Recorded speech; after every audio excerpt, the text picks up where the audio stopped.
Hello again. Let's get started in talking about prompt number 3. Um, I have the revised schedule up here. You'll recall it's right here, the syllabus amendments and revised schedule.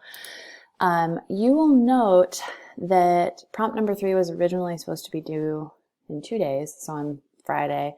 But obviously we're in this extended spring break territory. So I've bumped it to Friday, April 3rd. So hopefully we will have this like online learning experience a little more under our belts. That being said, even though this one has bumped, please excuse the cat, that ultimately prompt number 3 is bumped a week, but the hometown essay is still due on Friday, April 10th. So in order for us to get through all of our workshops at the end of the semester, this is like a deadline I can't really shift too much. So be thinking about that. I don't want you to go in with prompt number 3 and then be surprised the following week. So prompt number 3, under assignments, we're already here. So this is really our research component. So if you think about Alice Bowen and her essays with regard to dead girl shows, she really employs research in a way that the piece is saturated with it, right? Whereas in other pieces, we maybe have research as kind of just like this occasional punctuation mark. For instance, in Alyssa Washuda's piece, you know, she just kind of dumps in these occasional little details about false reports or the number of sexual assaults that just aren't reported. So be thinking about how can I connect the story that I'm telling, which is my hometown essay story, and connect it to larger issues. Because whether or not you realize you're doing it or not, like it's going to come up. These things are going to become like the fabric of the piece on some level, and chances are people will have some questions. So if you're thinking about it in advance, then hopefully it will help you write the piece. That being said, there is no requirement with regard to the final product where I'm like, you need to have X number of sources. This is just to get you processing and thinking about how you're going to approach it, okay? So what you need is, you need to find 5 sources. 3 must be scholarly in nature, okay? We'll get to that. I'll explain how to do that. And you're going to write an MLA citation and an annotation for each of them. So basically, if you have your sheet of paper, right, this is going to be backwards, but on the left-hand side, you're going to have your MLA header, right, with your name, my name, the date. You're going to have pagination on the upper right with your last name. You're going to have a title, which in this case would just be prompt number 3, research. And then you're going to have what would traditionally be a works cited list. So if you had a number of citations, they're all going to be in MLA format. So you'll have the citation. They should be alphabetized. And then under each citation, you're going to write just a short paragraph. I'm going to say probably between 3 and 5 sentences. And that annotation is basically saying, here's the like meat and potatoes of this particular article. This is what it's talking about. This is how it might be useful to my work. Here's a quote I really liked. Like it could just be that simple. It doesn't have to be a long narrative about connecting the dots yet. Like it's just kind of like let me dump this here in case I might want to use it later. I tend to put a quote in usually if I think that there's a quote that I'm like, oh, I want to remember this, then I have it all typed up and I can just grab it and dump it into a file at the very end, like when I'm drafting. If you are unsure, here's some examples of like a sample MLA annotation. So we have an MLA format citation here. This is the Purdue OWL, which is an online writing space. I guess it's like an online writing writing center.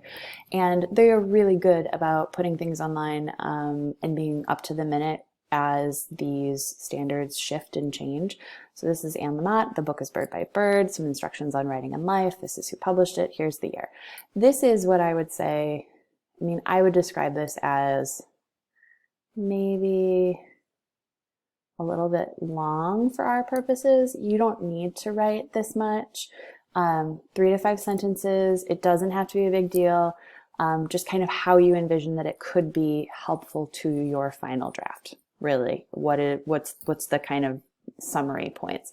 So we've got that, and then we would kind of go down, and here would be another one with another annotation beneath it. These, of course, are in APA and Chicago, and we are not following those styles. So follow MLA. Also, just in general, the Purdue OWL is a lovely resource, and I would encourage you to use the Purdue OWL if you do not have access to a book. So the MLA guide, I think, is really where you need to be. And it will give you all kinds of fun stuff. So this would be a great place. So back to, oopsies. Okay. So if we go back here to prompt number 3, so you're going to write it, MLA citation, annotation for each. It should be submitted without exception by the deadline, but please reach out to me if you need an extension and in advance of the deadline. So consider the way that Alice Boleyn is incorporating research in her own work. We're all going to fall on the spectrum in terms of the ratio of reflection and story. Remember, the components for creative nonfiction are reflection and story, but also think about what lines of research you might want to include in your essay, what might be relevant to the conversations around your topic. For this assignment, your job is to find 5 sources, 3 are scholarly in nature, and write an MLA citation and an annotation, that paragraph out underneath, and you're going to turn it in. Let's see, I don't have the deadline up. It's not been altered yet. Remember, we're still a work in progress here on Blackboard, but it's going to be, one moment, Friday, April 3rd. Okay. So I think that's the main deal, but if you go under helpful documents, I have put under here determining if a source is scholarly. This comes from the library at Illinois. So some of this has been covered in like a 1301, 1302, so I hope that this is not fresh territory for you. But in general, what you're saying when you want it to be scholarly is that you want it to have been basically, it's academic, someone else has looked at it or is holding it to some kind of standard in terms of the research that it's conducting or how it's interacting with the reader. And it's written by experts, or it's at the very least checked out by experts in the field. So you're looking for something that's peer-reviewed. I'm going to tell you, if you get it out of a book by an academic press, if you get it off of a database from the library, I mean, these are ways that you can tell that it's been under some kind of review or there's been some degree of scrutiny with regard to the content, because peer-reviewed is usually like we have someone else in that field who's saying, yeah, checks out, this is good. Government websites are often will qualify for this. If you are unsure, if you're like, I don't know, right? Like is this scholarly? Shoot me an email.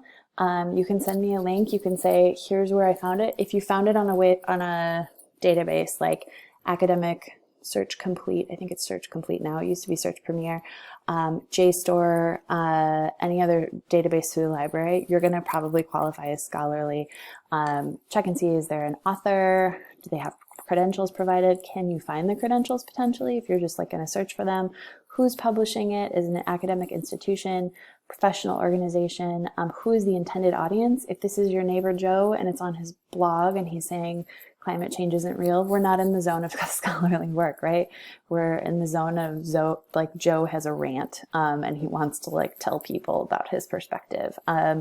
If there are citations usually at the end with like sources being cited, if there's charts, graphs, tables, and biographies included, all of these things can be ways to check and see if we're in the zone of scholarly.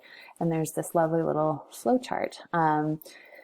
So yeah, that's kind of the basics of this particular assignment. If you have questions, feel free to shoot me an email. I hope that this clarifies things. I will see you when we chat next for the hometown essay. So just focus on this right now, and then I will upload a video at some point when we get more toward the hometown essay. But I think that we all probably have at least a heads up in terms of the direction we're going there. So, all right, have a good day.